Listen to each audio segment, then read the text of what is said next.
Hi friends, today I am bringing you my Techo Kaigi, which means it's my planner and journal lineup for the year of 2022. I have just about 7 of these journals that I want to share with you. I have shared these on my Instagram, so if you're familiar with them, then this is just a video explaining a little bit more about them. But yeah, so starting with my Franklin-Christoph Vagabond notebook. So this is similar or an interpretation of a traveler's notebook, but it's a non-leather option. This is, I believe it's wood fiber. I love the size of this notebook. As you can see, I have 3 inserts going on right now. 2 of these are completed and I am working on my 3rd one. So I think it's able to really hold up a lot. I'm sure this can be used for work or for school or for anything, but for me, this is my creative journaling. So anytime I have some downtime, I create some spreads, probably like I try to do at least 3 or 4 that I have ready to go. For example, this is one of my favorites. I can't wait to get into that. But yeah, so this is my Franklin-Christoph. I will be using it all of next year.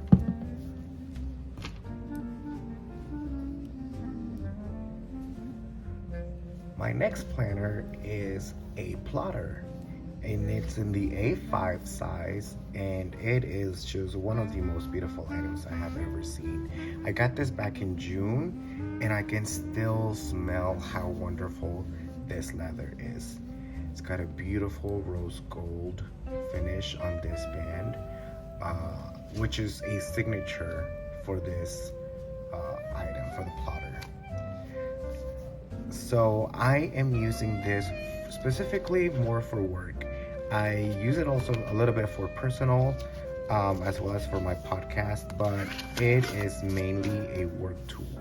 So one of the things that really grabbed my attention of this item was the project managers. I just thought it was genius that you could separate, your projects or whatever aspects of your life that you needed, and within the system. I think that's just genius. Like every page is pre-perforated, pre-punched, and so you can just keep everything together. So this is my work project manager. This one is my podcast one. So I have just a few notes and some ideas, and then this is my personal one. So as you can see, my work one is just the most used, and it lives in front of my plotter because that's the first thing I go. So the to-do lists are very, very helpful for me. I keep track of the project, when it's due, and then each task that I need to finish for the project. And then these percentage completion boxes are excellent just to keep track of where I need to focus on for the rest of the project. I put a time of when it's due, and then something I started doing was I started putting a small calendar of the month, because I had 4 projects going on at the same time, or I can have 2 to 3, and it just makes me be able to see how much time I have left, or like I really need to rush some things. So these are the projects. I just covered them up a little bit, and I started color coding the project overall and the individual tasks. That way it was just easier for me to see, like, okay, I'm finished, I'm done. So that has been something super, super helpful to me. Look at how many projects I have, and it's quite a few. And I have 2 more that I'm going to be starting in 2022. So I set one up and then I'll work on the other one. And these are my projects, my project notes. So any information about each specific project, counts, details, chairs that we need to use, if it's national code or Chicago code, things like that. So I keep it all together. And for me, this has been a lifesaver. And it's just such a beautiful item to use. Like, look at these lifters. These are just wonderful. And even this one, I thought this was something some people had done, but it's just a beautiful thing. And it can hold a a marker. Oh, sorry, that is for a marker board. So yeah, I actually have that insert here. What is that? Cola. Did I write that? I don't think I did. So anyway, yeah, this is excellent. I love, it's got all of the accessories this size does, so it's just wonderful. It's one of my favorites and I love using it. I carry it around back and forth between this writing desk and my office desk, and it always lives in front of me.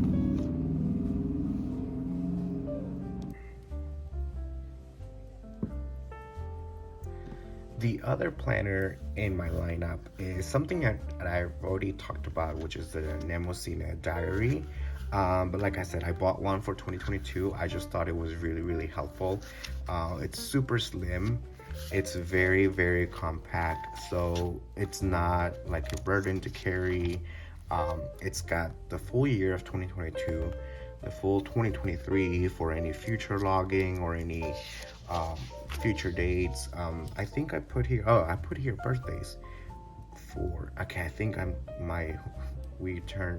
we're gonna be 4 years together, me and my partner. I turned 31 in January. Birthdays, these are my puppies, my parents. So yeah, I need to start setting it up, and I need to start writing what habits I'm gonna be tracking. So I will be doing that, and then I highly recommend you color code your weeks. That way it's just easier to see like how you're doing per week. So that will be very helpful for me in the future. This beautiful book is by Midori, and it's a 5-year diary. It's actually non-dated, or actually is it? Yeah, it's non-dated. So let me see if I can find a blank page. There's some times when I didn't journal just because there wasn't anything memorable or I just forgot. So as you can see here, you can buy it whenever. I started it this year, so it's 2021, 22, 23, 24, 25. So that was something that I liked because I didn't want an uneven number. But yeah, I'm really glad to be seeing the end of it, and now we'll be going back to January. It's a beautiful notebook, or sorry, a book, because it's really more of a book. And there were two options. There was this option and then a blue one, very monochromatic, but I gravitated more towards the colorful floral one. I still keep the plastic cover just because I want to protect the linen or the fabric, and it just looks sharp on a desk. It's beautiful. I love looking at it, and it's just a wonderful add to my lineup. The last 3 items in my lineup are these 3 Hobonichi Weeks. I originally got these 2 first, and then I think I just kept seeing this yellow one everywhere on Instagram, so I just had to get it, and I'm glad I did because I love it. But each one serves a specific purpose. I realized that I cannot use data planners just because my work is very digital. Sorry, I couldn't think for a while. My work is very digital, so I don't use these a lot. But my plotter I will be using daily for work. But I decided to dedicate these weeks to learning and challenges. So my floral one, and sorry if you keep hearing me repeat this, but this meant growth to me, so it's a way of me to grow my vocabulary. So I'm using it to write a daily new word for me. And so what I do is, let me see, I already have all of December completed basically. So I write the word of the day, I write the definition, and then on the opposite side, I write a sample sentence. So I have been doing that daily. And I like doing that, first of all, because the word changes and then I would have to go back and look for it. But it's something that I've always itched during the day to write something. So this helps me dedicate a book to doing something with a purpose. Not that it needs to be, but it just helps me out. So I really love the contrast between like the word and the definition. I thought it was nice. Over here, I ran out of my ink, so I filled it with another color, which is not my favorite, but it still kind of works. So it looks nice. I can't wait to see my book full of definitions and just like opening it and just using a random word for the day. This one is a beautiful green cover with a tiger pattern on it. It's just very, very iconic. So this I used for history as a leap into history. So I go to history.com or .org, I forget what the website is, and every day there's a historical fact. So I write that down in my planner as well. So again, I have December completed, and so I put a brief summary of what the fact is. Like here on December 1st, Rosa Parks ignites the bus boycotts. So I read a little bit more about that, and I used the whole, I guess in a way, spread. So this section I use for that, all of that. So it's been really fun to learn every day. And I would highly recommend doing something like this. And it's small enough that it's not overwhelming to write a lot, but you're still learning something, right? So here we go. There is that, and then this last one, I had to find a purpose for it, to be honest. So I host a monthly Spanish writing prompt, so kind of like rock your handwriting, but in Spanish. So I thought about why shouldn't I dedicate this planner to that, and that's what I'm doing.